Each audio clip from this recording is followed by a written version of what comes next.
గంగమ్మ తల్లి తెలుగు బెస్త గంగపుత్రుల కులదైవం, కోరిన కోరికలు తీర్చే తల్లి. మరి ఆ తల్లి జాతర అంటే మాకు పండగే. ఇంటింటికి పూల తోరణాలు, అలంకరించిన గుమ్మాలు, అమ్మవారి నైవేద్యానికి సిద్ధమైన పొట్టేళ్ళు, డ్రమ్స్ మోతలు, తప్పెట్ల చప్పట్లు, టపాసుల పేలుళ్ళు, వీటి మధ్య అమ్మవారికి బోనాలు.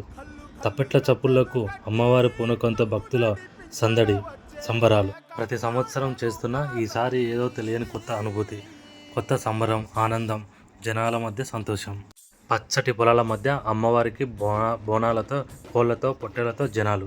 ప్రతి సంవత్సరం వర్షాలు బాగా కురవాలని, చెరువులు నిండాలని, చేపలు బాగా పెరగాలని కోరుకుంటూ అమ్మవారికి ప్రదక్షిణ చేసి బోనాలు సమర్పిస్తారు.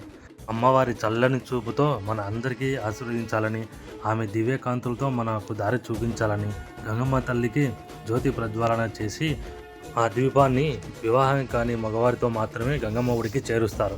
ఇలా చేయడం వల్ల వారికి తొందరగా పెళ్ళిళ్ళు అవుతాయని సాంప్రదాయం. చివరికి గంగమ్మ ఒడికి దీపం చేరుతుంది.